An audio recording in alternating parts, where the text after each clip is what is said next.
Welcome everybody. My name is Isabelle Hoberg. I am the director of the Residence Palace International Press Center here. Welcome to the Residence Palace Talks for journalists. We launched today the first talk dedicated for you. It's a project which takes place in co-creation with journalists, with Association of Journalists, the Belgian one, the European one, international one, dedicated for you, and also with the United Nations, the Information Center for Western Europe, and the Belgian Federal Institute for Sustainable Development. The Residence Palace Talk are roundtable discussions for journalists in the context of the climate emergency and the overstepping of several planetary boundaries. Our intention is to give you more tools to deal with misinformation and greenwashing, as well as with some sometimes highly technical issues linked to climate crisis which affect all spheres of our society, economy, finance, agriculture, mobility, education, agriculture, employment, energy, culture, etc., etc.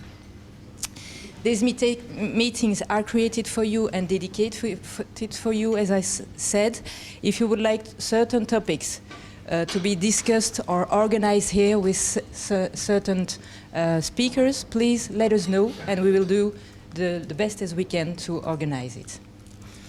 We wanted to give this exchange an intimate character, so a conversation between the experts and the journalist, you, and relatively small group of journalists, although we are more than we expected today, so it means that we answer a need, so that's good. And the expert introduction will be recorded, as you see, but not the discussions afterwards, to keep this intimate character. We will leave a maximum of 10 minutes per speaker as an introduction, but then we leave the floor open for discussion. Feel free to add the speaker's presentation with feedback from your own experience, a situation you may have encountered in your own media, for example. It's better to enrich this in that way. We will finish the talk at 10:30. The contact details of the speakers will be shown on that screen afterwards, so that you can contact them if you need further information to write a paper after it. They will be in contact with you and ready to answer your question. If you would like to conduct an interview after the talk or to continue the conversation, we will leave the restaurant because there is another event afterwards, and the Salon d'Honneur at the back of the atrium is free for us, okay? So we try to take care of your brain, but also of your body. So there is a breakfast. Please feel free to take what you need. It's all yours. Okay. Between partners, we have planned a rotating system of governance, with each partner taking a charge of organizing a meeting in turn. Today's meeting has been organized by the Regional Information Center of Western Europe of the United Nations, for which we would like to thank them. I wish you all a rewarding morning. I now give the floor to the director of UNRIC, Sherry Aldis. Thank you for your attention. Thank you, Isabelle, and thank you all for being here this morning. We're very happy to see so many of you. As Isabelle said, there's clearly a need for this. So my name is Sherry Aldis. I'm the director of the UN Regional Information Center for Western Europe.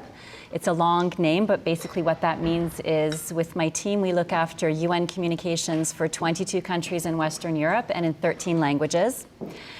So at the moment, that means covering a lot of very grim crises around the world. We all see what's happening in Lebanon, in Gaza, in Ukraine, in Sudan, in Yemen, and also existential crises like the climate crisis. And obviously, that's what we're here to discuss today. You all are aware of the fact that we currently have the UN General Assembly going on. Today, there will be the start of the speeches, the high-level week, we call it. And if you were listening on Sunday, you might have heard the Secretary General say something that is very relevant to what we're going to be discussing here today, and I will quote him. International challenges are moving faster than our ability to solve them. Crises are interacting and feeding off each other. For example, as digital technologies spread climate disinformation, that deepens distrust and fuels polarization. That was one of the quotes that was the most covered in the international press on Sunday and Monday, so it shows us how critical this issue is.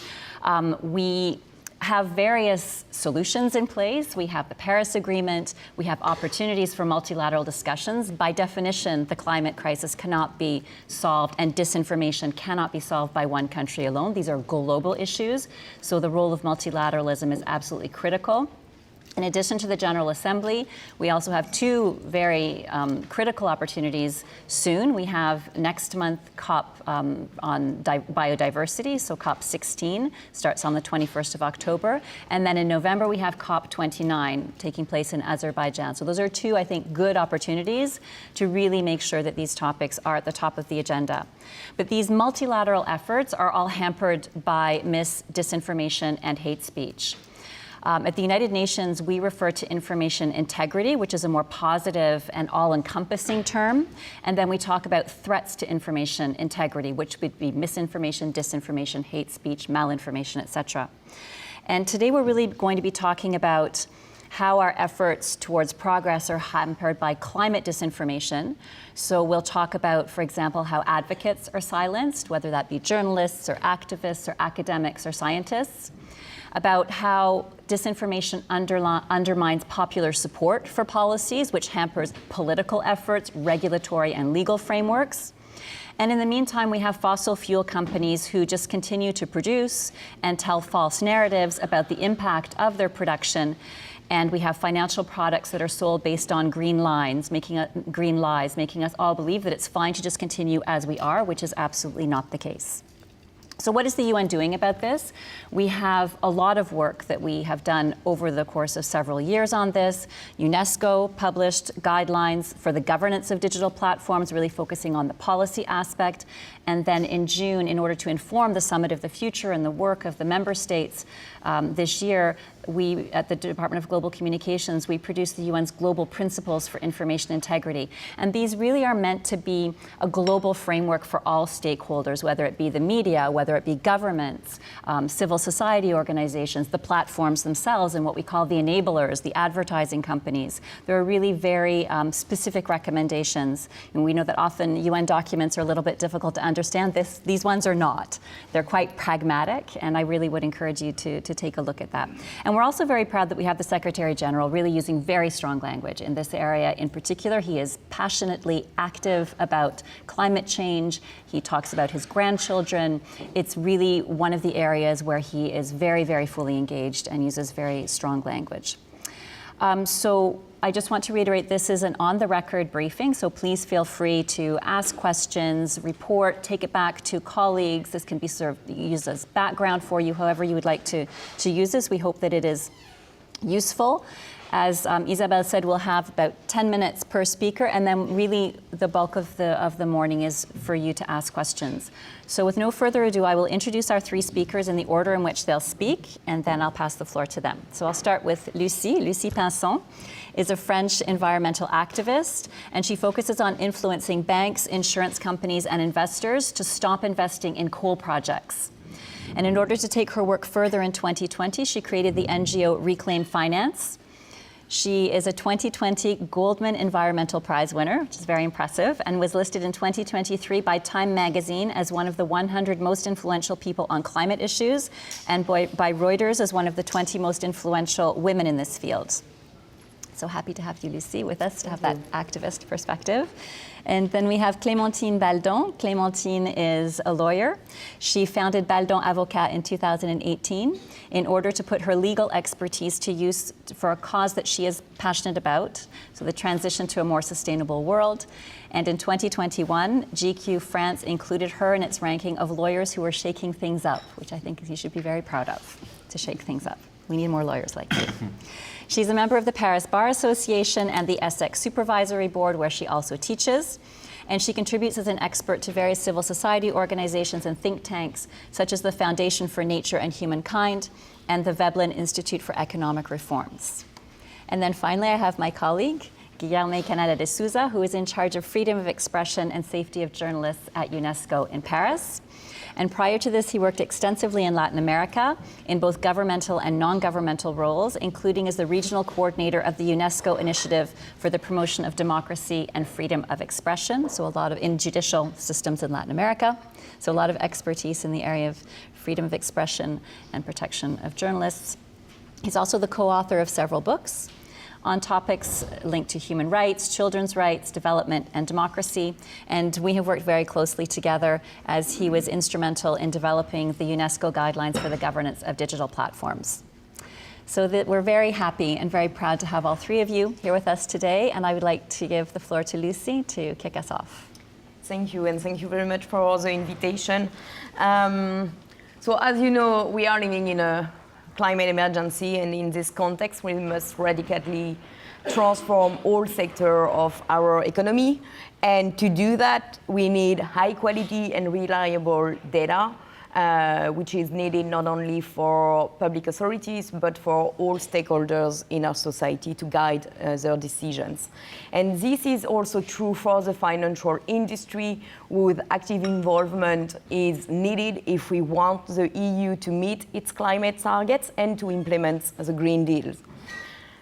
As a reminder, the EU Commission estimates that we need an additional 620 billion euros every year by 2030 to finance the transition, in addition to what is already put on the table.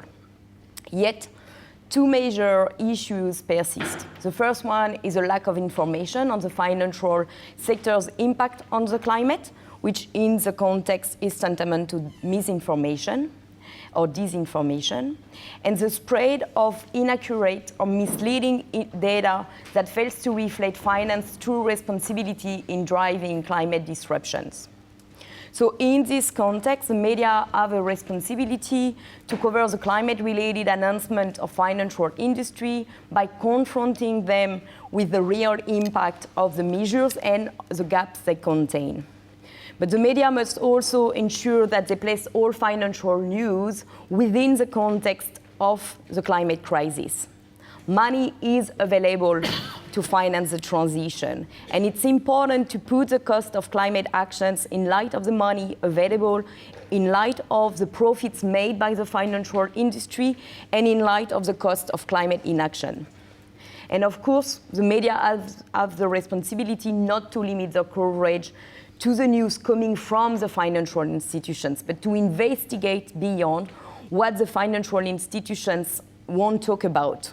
Financial institutions will tend to remain silent on the human and environmental consequences of the activities they finance, and it's an important job that you have to reveal them. At Reclaim Finance, we aim to contribute to this by providing the media with high quality, data-driven, and verified information on the activities of the financial institutions, information that is recognized by the sector itself. We investigate the practices of financial institutions by digging into the composition of sustainable funds or identifying which financial institutions are backing polluting companies despite having made climate pledges. This allows us to uncover and expose cases of greenwashing, and let's be clear, a lack of integrity is all too common in the information made public by the financial industry. I will take only two examples of common greenwashing that we highlight in our reports. These examples align with the definition of greenwashing as established by European supervisory authorities. Greenwashing doesn't need to be intentional and can be found at the level of the entity of the financial institutions itself, but it can also be found at the level of financial products that they market in the market. The first level is that of the financial product itself. For example, when a product is marketed or labeled as green, but keep investing in companies that are not transitioning, companies that, for example, develop new fossil fuel projects, despite the very clear conclusions of science and the IEA, the International Energy Agency, that no new fossil fuel project should be developed if we want to limit global warming at 1.5. We investigated, for example, the passive funds of the 5th biggest asset managers operating in Europe, and we found that 70% of the 430 sustainable passive funds that we analyzed were exposed to fossil fuel expansion. In other words, asset managers are marketed funds labeled as green, as supporting the transition, while they do actually invest in the expansion of fossil fuels. The second case of greenwashing is at the entity level, when the financial institutions, for example, has net zero commitments, but continues to cross a red line established by science and net zero standards, the red line of no new expansion of fossil fuels. For example, the French bank Société Générale provided more than $15 billion of financing to fossil fuel developers just in the last 3 years, since 2021, since the year the bank adopted its net zero pledges, and since when the IEA made public its first net ZE report, its 1.5 report, which shows that no new fossil fuel projects should be developed to limit global warming at 1.5. Just 2 weeks ago, in 2 days, 3 days actually, the bank Société Générale provided a first support to Total Energies and another one to BP, providing them with millions of dollars, which is gonna go to the expansion of fossil fuels and to fossil fuels more generally, because these companies are also responsible for greenwashing. They might advertise their activities in the green sector. However, they might do say that they are transitioning, and financial institutions might echo their wording and say that they finance them to finance the world of tomorrow. This is not true. The data is very clear that most of their capex, their investment, is being put into oil and gas, including in the development of new oil and gas fields and new LNG terminals, which of them are incompatible with the 1.5 targets. So this greenwashing is an issue because individual, but also institutional investors need reliable and comprehensive information to guide their investment choices, whether it concerns the products they choose or the financial partners, in other words, the entities with whom they wish to engage. Yet, greenwashing slows down climate action and the adoption of necessary policies to redirect financial flows. Why regulate financial institutions when financial institutions seem already self-regulating and decarbonizing their portfolio? Greenwashing stifles regulatory efforts and creates a dangerous illusion that everything is under control. Exposing and opposing greenwashing is essential to use public authorities to impose clear rules on financial institutions. In the next months, the EU must clarify the rules for sustainable funds through the SFDR, but also for transition plans, which corporate and financial institutions are required to adopt. But this won't be enough to prevent any greenwashing. This will also require to provide the means to regulatory, supervisory authorities to allow them to provide effective oversight over both the quality of this plan, but also their implementation, and allow them to sanction greenwashers. So while NGOs and the media play important roles in the fight against greenwashing, the ultimate goal is to ensure robust democratic regulation of corporate actors in the face of the climate emergency, and this won't be possible if greenwashing persists. Thank you. Clémentine, I'd like to pass the floor to you now. Yes. Thank you, and thank you very much. I'm very honored to be part of this prestigious panel. So I will give you more kind of legal perspective on greenwashing and climate disinformation. So first, I'll start with the legal definition of what is greenwashing, the prohibited greenwashing. So the term greenwashing today is commonly used to designate any gap between environmental rhetoric and the reality of actions, but only certain forms of greenwashing are legally prohibited and sanctioned. So this includes any types of communication, messages which can be disseminated in advertising, on packaging, on internet, etc. But the only form of greenwashing which is really prohibited is the message which has a commercial purpose. So it means that the message must aim at promoting products, services, or company. And the second condition for greenwashing to be prohibited is that it should be either false or likely to mislead the average consumers and have an impact or be likely to have an impact on the economic behavior of the average consumers, meaning that the consumer, where is exposed to the message, must be likely to buy a product that he wouldn't have bought either, or bought either, or having a better image of a company, etc.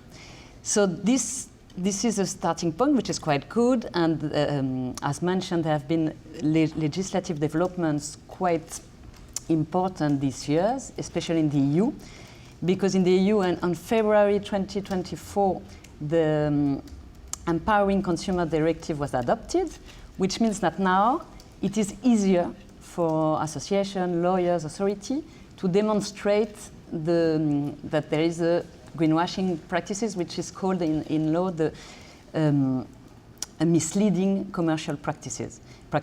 Because now the burden of the proof has shifted for certain types of communication, such as green, environmental friendly, carbon neutral, etc. Now it will be for the companies using these terms to really show how they are substantiated.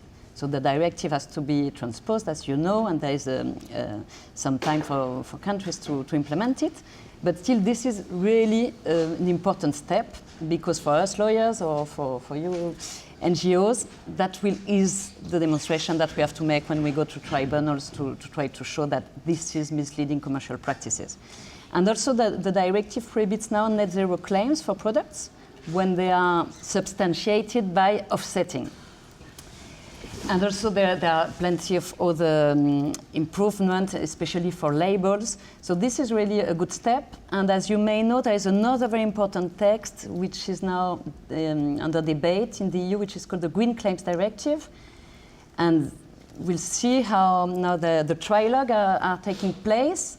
And it may be adopted by the end of the year or maybe 2025. And this will also make it will be a new paradigm, because it will mean that companies making green claims will have to certify their claims before, ex ante, by independent certifiers. So let's see if it is adopted first, how it is lobbied at the end, and what's the real result of the directive and how it is enforced. But that's kind of a change in the paradigm. And actually, we've seen also an increase in the enforcement of this prohibition of greenwashing, which exists in the EU, but also exists in the US, in Australia. I mean, most of OECD countries, we have kind of misleading advertisement regulation. And we've seen really a step rise in enforcement.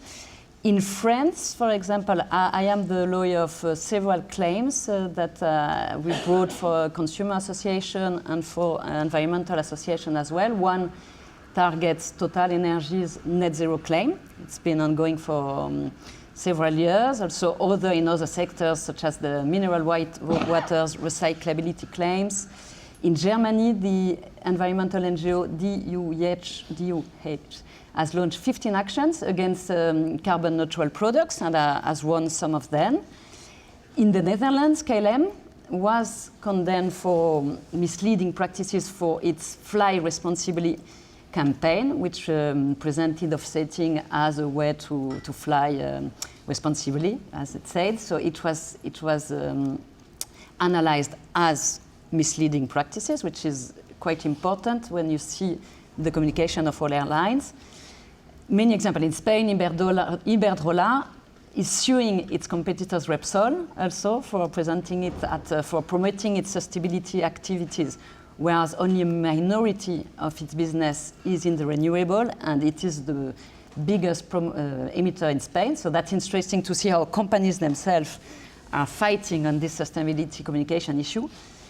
Also the BUC, the Environmental Bureau the network of consumer association has launched many coordinated action complaints regarding airlines, regarding mineral waters recyclability claims, and it's really very proactive on this. So this put really pressure on companies. And finally, in the financial sectors as well, we're starting to see fines. For example, in the US, the DWS, the subsidiary of Deutsche Bank, was fined 19 million by the SEC for misleading communications. In the EU, we have also some movement there. And in Australia, there was a very important for the authority, the ASICS, which found that Vanguard has lied about its ESG exclusion filters where they were not efficient.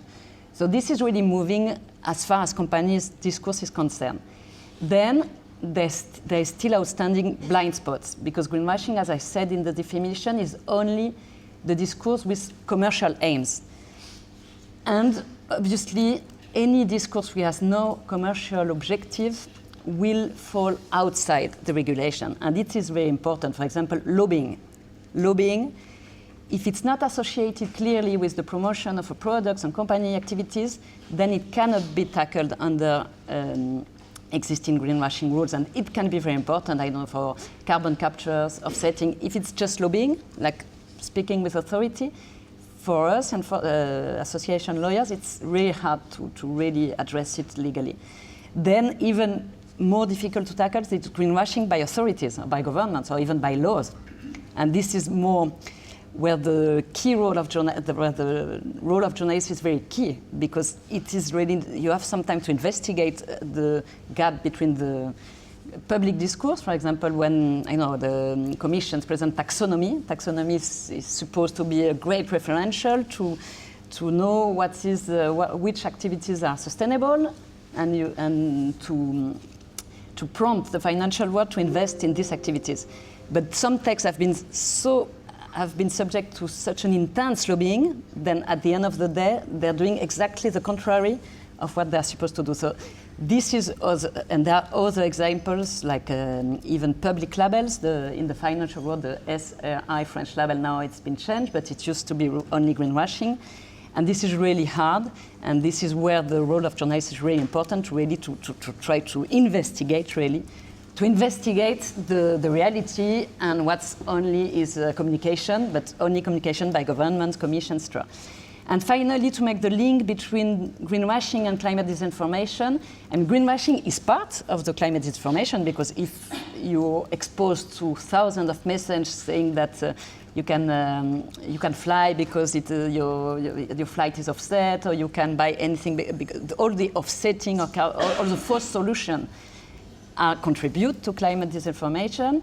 But then there are also all the sophisticated strategies which are very hard to debunk, like false science, switching the responsibility on consumers.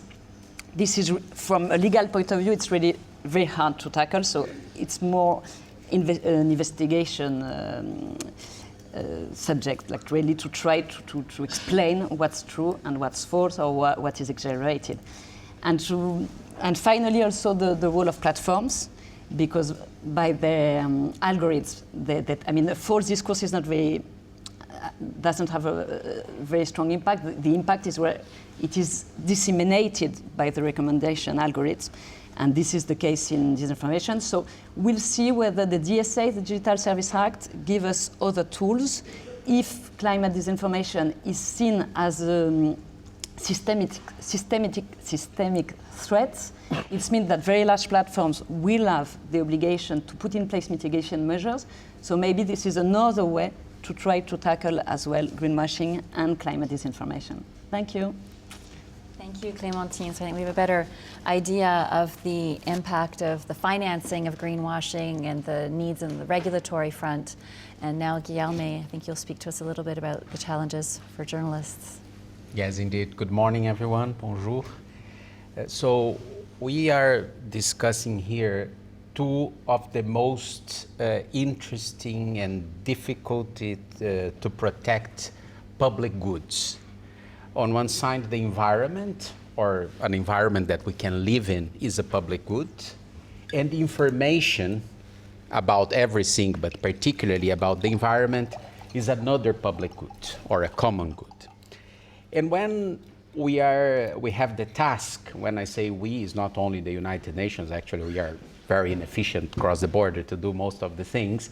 But together with you, we can be more efficient. So with journalists, with regulators, with judges, with civil society, so the whole of society approach, when we are tasked with this goal of protecting public goods, we face huge challenges. Because the bad actors, they actually want to prevent this, to prevent the public goods to be protected as such. So I will briefly describe to you what is at stake when we are trying to protect this particular public good of information in order to avoid the problems that my two colleagues were mentioning here. Greenwashing is one of them. So when we speak of information as a public good in a very summarized scheme, we are talking about three things. First, we need to empower the demand for quality, accurate, reliable information.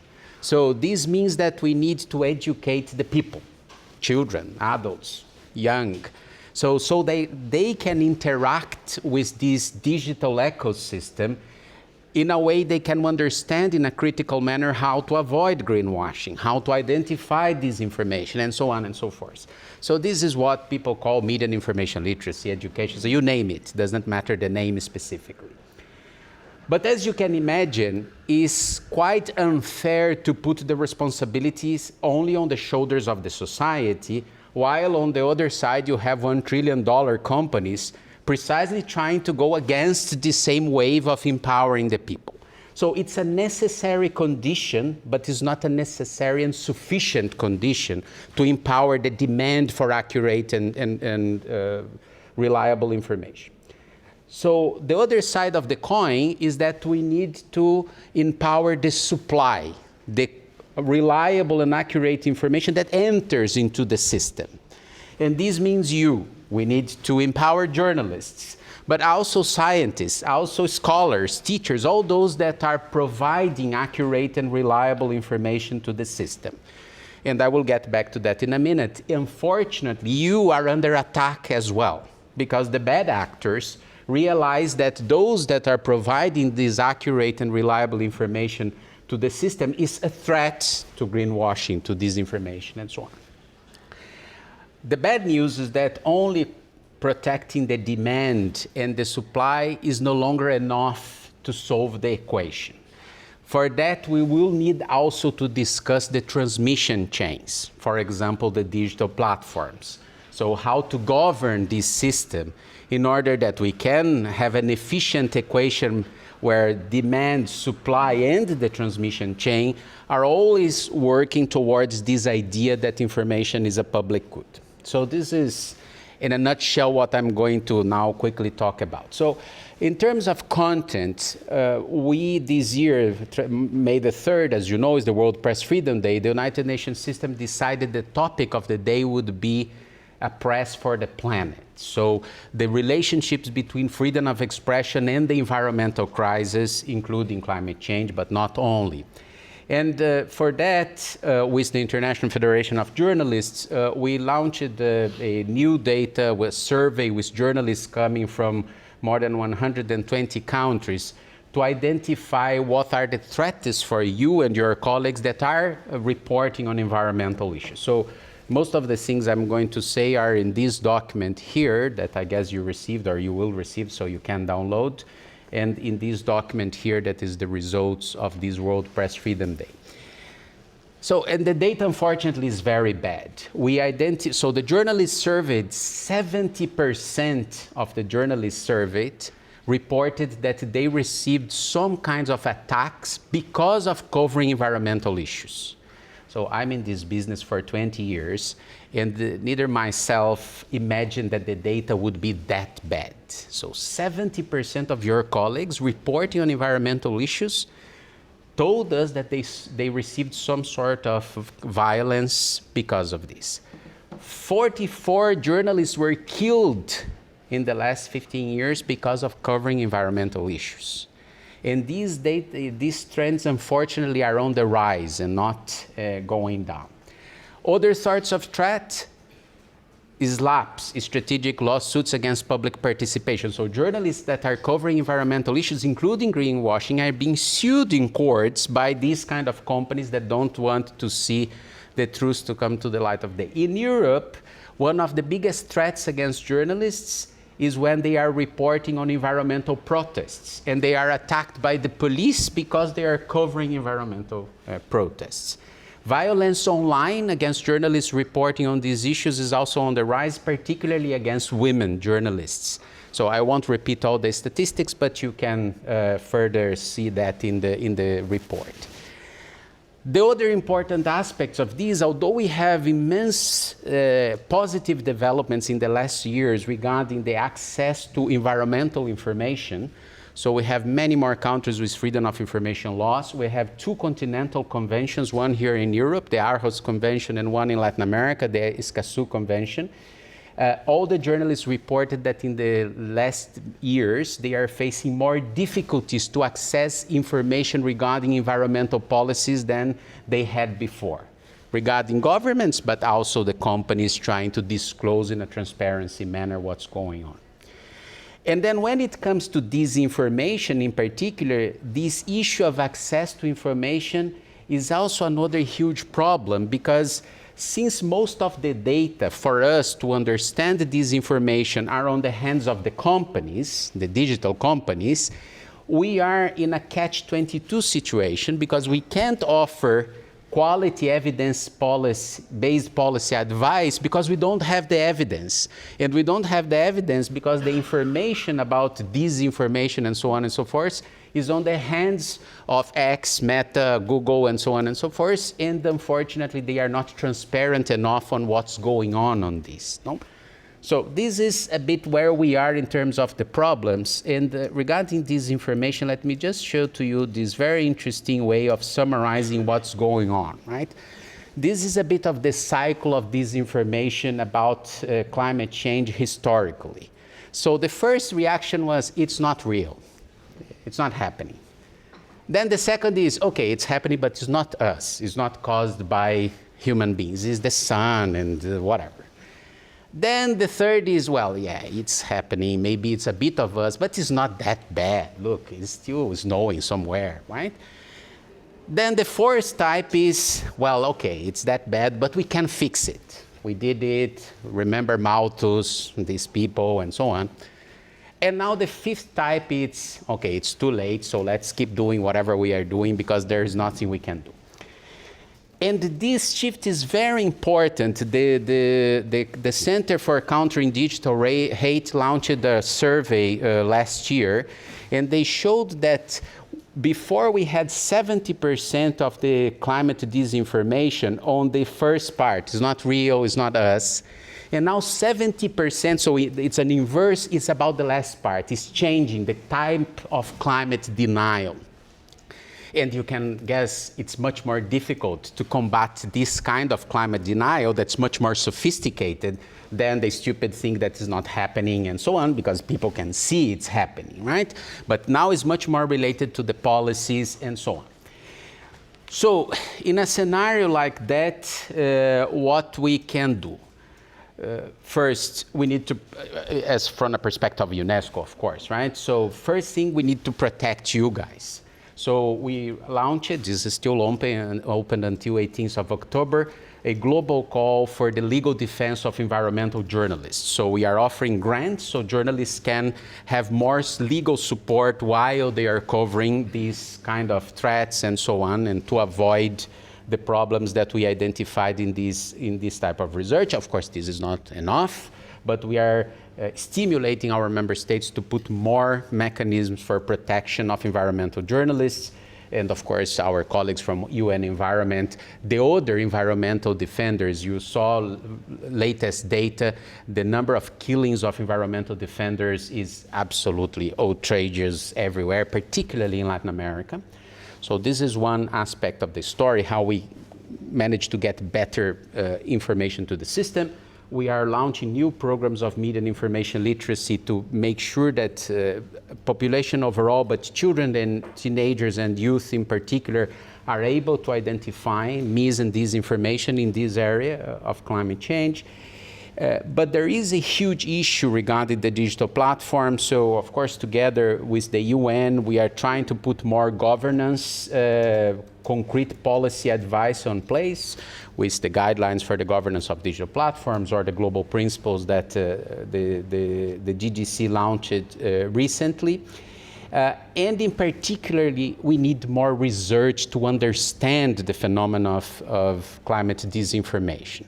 So a recent, and I finish with that, a recent meta-analysis of existing research on disinformation, hundreds of papers, academic papers were assessed about disinformation. Only 6% of those papers were discussing climate disinformation. So all the others were, which is also relevant, discussing vaccines disinformation or political disinformation. But if we don't understand better what's going on in terms of the phenomena, it's very difficult to develop the strategies to counter this wave of disinformation. So that's why the Brazilian government, under their presidency of the G20, announced they are creating a global initiative for the integrity of information related to climate change. This initiative will be co-chaired by Brazil and the UN, and the UNESCO will be the secretariat. So very soon, during the heads of state meeting in November in Brazil, they will announce a global fund to fund research in this area of climate disinformation. Last thing I want to say for you journalists, if I needed to leave just one message, you need to follow the money. So it's not enough only to debunk disinformation, to do verification. Okay, this is important. But we really need to understand who is funding these kind of things. And if we don't understand that, the moment you debunk one disinformation, you have zillions of other disinformation around. But normally they are funded by the same machinery, and we still don't fully understand these schemes, and we need you investigative journalists to follow this money trail. Thanks.